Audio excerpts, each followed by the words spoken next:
bertemu kembali, Saudara. Sidang pra-peradilan penetapan Peggy hari ini tiba pada bagian simpulan. Sidang hari ini hanya berlangsung singkat, sekitar 7 menit.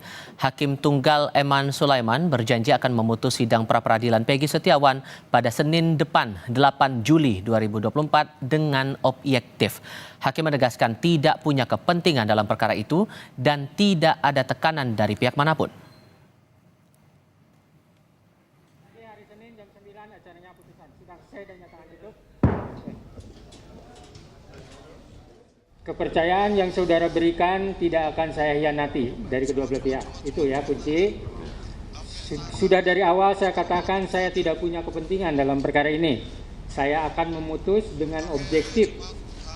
Tidak ada yang namanya tekanan dari manapun, saya abaikan kalaupun ada. Saya akan objektif, saya akan memberikan putusan yang terbaik. Terbaik ini bukan terbaik untuk pemohon, bukan juga terbaik untuk termohon, tapi terbaik untuk Indonesia. Amin. Ya. Amin. Ibu Peggy Kartini berharap hakim mengabulkan gugatan pra-peradilan Peggy sehingga Peggy bisa bebas. Ibu Peggy kemarin juga sempat bertemu Peggy di tahanan. Peggy hanya mengucapkan terima kasih kepada pihak yang membantunya. Ya, harapan saya sih semoga dikabulkan semua permohonan supaya Peggy cepat dibebaskan. Bu, tadi kan sempat jenguk Peggy, Bu, gimana kondisi Peggy? Ya alhamdulillah Peggy sekarang agak kurus cuman ya lumayan sekarang sehat, dia bersemangat ya. Kemarin apa yang dibicarakan dengan Peggy?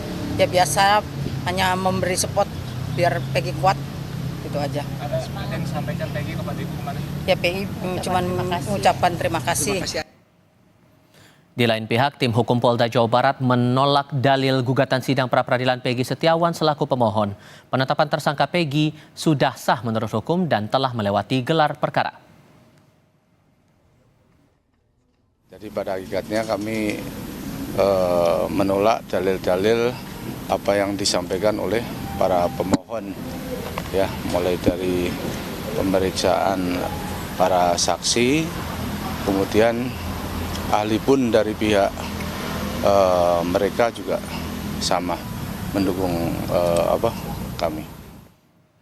Sebelum sidang putusan Senin pekan depan, Hakim Tunggal Eman Sulaiman tidak punya kepentingan dalam perkara itu. Ya, itu yang disampaikan dalam sidang dan ditambahkan tidak ada tekanan dari pihak manapun sehingga Hakim Eman tidak akan masuk angin dalam putusan sidang pra-peradilan Peggy Setiawan. Lebih lengkap kami akan tanyakan langsung kepada pakar hukum pidana Jamin Ginting. Pak Jamin, selamat sore.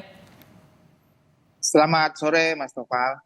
Sampai ditegaskan oleh hakim bahwa ia tidak punya kepentingan apapun, tidak ada tekanan dari pihak manapun dalam saat menutup sidang. Anda menangkap ini maksudnya karena ini lagi jadi sorotan publik atau ada hal lain di sini? Ya, tentu dia harus independen. Dia tidak boleh imparsial, memihak salah satu pihak. Baik itu ada tekanan dari manapun, apakah dari kepolisian yang dalam hal ini pasti mempunyai kepentingan karena mereka yang termohon, ataukah dari pihak keluarga ya yang dijadikan tersangka Peggy Setiawan maupun dari manapun ya. Jadi dia tetap konsisten sesuai dengan tugas dan fungsinya sebagai hakim yang independen gitu. Jadi benar apa yang dikatakan itu harus begitu. Justru kalau dia memihak ya tentu independensi dari hakim itu sudah tercoreng. Berarti hakim pengadilan bisa diintervensi oleh pemerintah atau polisi gitu, atau masyarakat sebagai pemohon. Ya, ini hal-hal yang lumrah lah ya, yang kita dengar ini, itulah pernyataannya. Walaupun nanti di belakang kita nggak tahu gimana intervensi ada dari pemerintah atau apa, kita nggak tahu kan. Kadang-kadang ada aja tiba-tiba ditelepon terakhir sebelum ini kan, bisa jadi seperti itu. Tapi walaupun ada telepon ada apa, dia tetap aja harus konsisten gitu, jangan takut gitu, karena hakim kan itu harus konsisten gitu. Tapi kalau melihat dari proses pembacaan dalil dari kedua belah pihak, menghadirkan saksi dan ahli masing-masing, sejauh mana kemungkinan Anda menangkap proyeksi dari putusan hakim ini ke depan? Kalau saya ditanya,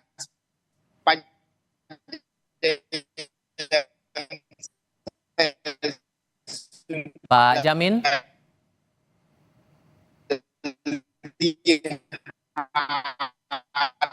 Oke, kami coba perbaiki dulu komunikasi kami dengan Jamin Ginting, ahli hukum pidana. Langsung dan saya baca putusan. Pak Jamin, mohon maaf saya harus potong dulu. Saya mau pastikan dulu suara saya terdengar Ya, jelas, halo? Pak Jamin. Ya, kedengeran? Nggak kedengeran ya? Bentar. Halo? Ya. Oke. Oh, Oke, oh ya, silakan dilanjutkan terdengar, lagi, Pak. terdengar Boleh jelas. diulang lagi dari awal, Pak? Silakan. Apa terdengar ya? Ya. Ya. Jadi yang saya katakan, kalau benar ini yang saya amatin dan saya baca beberapa putusan yang ada ini, maka saya bisa berkesimpulan kalau dari sisi formil ya, pra peradilan ini sudah benar begitu. Apalagi dalam hal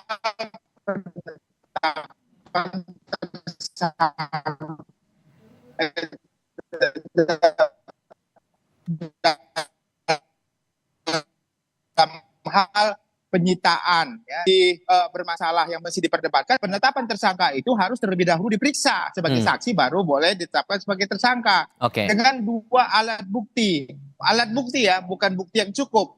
Ada perbedaan norma antara bukti yang cukup dengan alat bukti. Kalau bukti yang cukup itu cukup secara jumlah, tapi bisa saja kualitas enggak. Tapi Oke. kalau alat bukti itu sudah pasti alat bukti mempunyai kualitas, bukan hanya cukup. Ya, karena diatur dalam 184 klasifikasi alat bukti itu kualitas ya, bukan jumlah begitu. Oke, sehingga konsekuensinya apa kalau kemudian ini dikabulkan dan apa konsekuensinya kalau ini ditolak permohonan pra peradilannya? Ya, kalau dia dikabulkan berarti penetapan terhadap tersangka ini tidak sah. Maka dinyatakan batal demi hukum. Demikian juga penyitaan dan penangkapan dianggap tidak sah dan batal demi hukum. Maka harus dikembalikan ke keadaan semula, dipulihkan harkat dan martabatnya.